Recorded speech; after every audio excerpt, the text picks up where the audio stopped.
अस्सलाम वालेकुम प्यारे viewers, welcome to my channel. उम्मीद करती हूँ कि आप सब खैरियत से होंगे। आज का टॉपिक नहायत इन्फॉर्मेटिव है क्योंकि अब मैं स्टैंडर्ड चार्टर्ड के अकाउंट्स के बारे में डिटेल में वीडियोस लाने वाली हूँ कि स्टैंडर्ड चार्टर्ड बैंक कौन कौन से अकाउंट ऑफर कर रहा है, इसके करंट अकाउंट कौन से हैं, सेविंग अकाउंट्स कौन से हैं।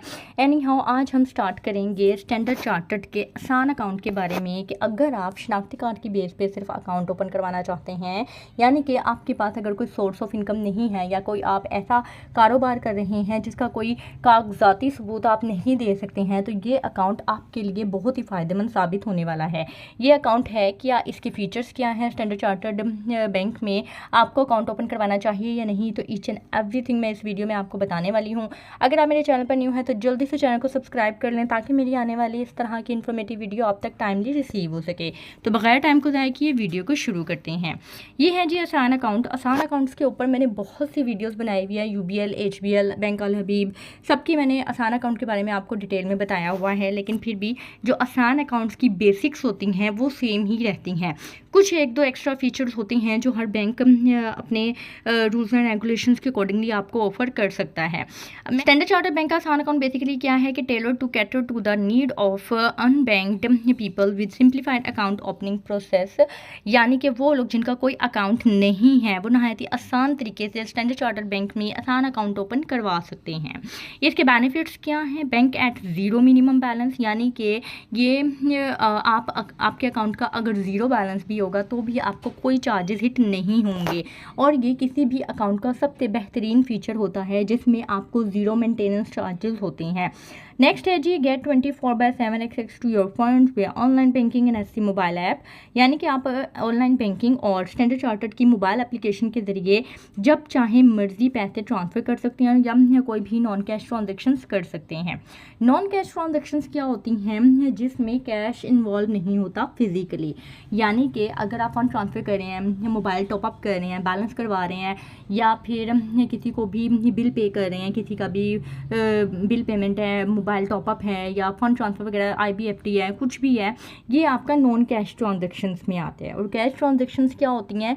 जो आप ओवर द काउंटर जाके बैंक में जाके कैश जमा करवाते हैं या कैश निकलवाते हैं या ATM से कैश विड्रॉ करते हैं, ये आपकी कैश ट्रांजेक्शन्स कहलाती हैं जिसमें आपको फिजिकली कैश हासिल होता है। ठीक है, होपफुली आपको कैश और नॉन कैश ट्रांजेक्शन्स के बारे में क्लैरिटी मिल गई होगी।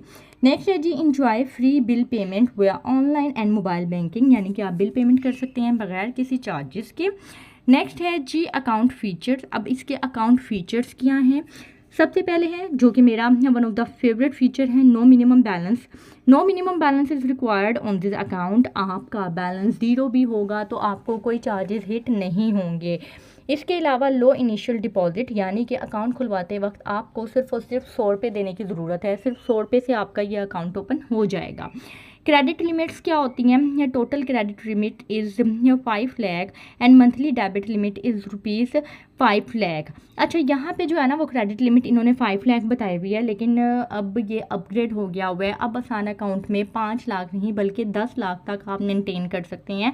क्रेडिट या डेबिट, टोटल क्रेडिट या टोटल डेबिट ट्रांजेक्शन आपकी पूरे महीने की जो है वो 10 लाख तक होनी चाहिए। लेकिन स्टैंडर्ड चार्टर में यहाँ इनकी वेबसाइट के ऊपर अभी 5 लाख लिखा हुआ है, 10 लाख अभी अपडेट नहीं हुआ है, लेकिन आप 10 लाख तक ये करवा सकते हैं। ई स्टेटमेंट क्या है? You receive free statement daily, weekly और monthly depending on your preference. यानी कि अगर आपने अपने मोबाइल नंबर के साथ ईमेल एड्रेस अपडेट करवाया हुआ है और उस पर अपनी ई स्टेटमेंट सर्विस ऑन की हुई है, आप चाहें तो डेली बेसिस पे, मंथली बेसिस पे या ईयरली बेसिस पे जैसे, या वीकली बेसिस पे, जैसे भी आपको चाहें आप ई स्टेटमेंट ले सकते हैं। ईमेल के ऊपर आपको जो भी आपने टेन्योर सेलेक्ट किया हुआ होगा, डेली, वीकली या मंथली, आपको PDF की फॉर्म में आपके बैंक अकाउंट की स्टेटमेंट रिसीव हो जाएगी, जिसको आप अपने डेस्कटॉप या फिर मोबाइल पर व्यू कर सकते हैं। नेक्स्ट है जी एलिजिबिलिटी एंड डॉक्यूमेंट्स क्या होंगे? सबसे पहले है जी ये पाकिस्तानी रेजिडेंट होना चाहिए। एलिजिबिलिटी क्या होगी कि 18 साल या 18 साल से ज़्यादा उम्र के ये लोग इस अकाउंट को ओपन करवा सकते हैं। कुछ बैंक हैं जैसे बैंक ऑफ पंजाब, HBL, यहाँ पे जो है वो आप का बच्चा अगर 18 साल से कम उम्र का है कोई, तो आप उसका भी आसान अकाउंट ओपन करवा सकते हैं। लेकिन स्टैंडर्ड चार्टर्ड में क्या है, एक तो आप पाकिस्तानी होने चाहिए, दूसरा आपकी उम्र 18 साल से अबव होनी चाहिए, 18 साल या 18 साल से ज़्यादा। डॉक्यूमेंट्स क्या रिक्वायर्ड होंगे? डॉक्यूमेंट्स हैं जी, प्रूफ ऑफ नेशनलिटी या आईडी कार्ड, यानी कि जब आप आइडेंटिटी कार्ड दे देंगे तो वो आपका प्रूफ ऑफ नेशनलिटी आ जाएगा। वहाँ पे आपने अपने जो ओवरसीज़ पाकिस्तानी होंगे ना, उनको मेरी बात समझ आ जाएगी। ओवरसीज़ पाकिस्तानी के जो कार्ड होते हैं, आईडी कार्ड होते हैं, उनके ऊपर कंट्री ऑफ स्टे में उनके आउट ऑफ कंट्री का नाम लिखा हुआ होता है। जैसे अगर आप दुबई में काम कर रहे हैं तो कंट्री ऑफ स्टे में शनाख्ती कार्ड की फ्रंट साइड के ऊपर UAE लिखा हुआ होगा, यूनाइटेड। और अगर आप पाकिस्तानी हैं, आपने ओवरसीज़ पाकिस्तानी नहीं है, तो फिर कंट्री ऑफ स्टे के ऊपर आपका पाकिस्तानी लिखा होगा। अच्छा, प्रूफ ऑफ रेसिडेंस आपको देना होगा, या तो इलेक्ट्रिसिटी का या पानी का बिल देना होगा, या फिर tenancy agreement addressed in your name, यानी कि आपने सिंपली जो है वो अपने घर का कोई भी बिल लेके जाना है जिससे आपके एड्रेस की कंफर्मेशन होगी। अच्छा, लास्ट में है जी employer confirmation letter, ward executive letter या फोटो ऑफ योर फेस। अब आपके माइंड में ये क्वेश्चन होगा कि ये लाइन क्यों लिखी हुई है, क्योंकि आसान अकाउंट में तो कोई भी ये सोर्स ऑफ इनकम का डॉक्यूमेंट्स नहीं दिया जाता। बिल्कुल आपने सही सोचा है, आसान अकाउंट स्टेट बैंक की ये पॉलिसी के मुताबिक होता है, जिसमें नॉर्मली सोर्स ऑफ इनकम का फॉर्म प्रूफ नहीं मांगा जाता है। लेकिन इसमें जैसे कि लिखा है कि एम्प्लॉयर कंफर्मेशन लेटर या वार्ड एग्जेक्टिव लेटर, तो इसका मतलब ये है कि अगर आप सैलरीड पर्सन हैं तो आप एम्प्लॉयर का लेटर भी दे सकते हैं, और अगर आप सैलरीड नहीं हैं तो जैसे स्टूडेंट या हाउस वाइफ हैं तो वार्ड एग्जेक्टिव लेटर या कोई लोकल अथॉरिटी का सिंपल लेटर आपने देना होगा। ठीक है, ये असल में बेसिकली क्यों दिया जाता है, ताकि आपकी आइडेंटिटी और एड्रेस की वेरिफिकेशन हो सके।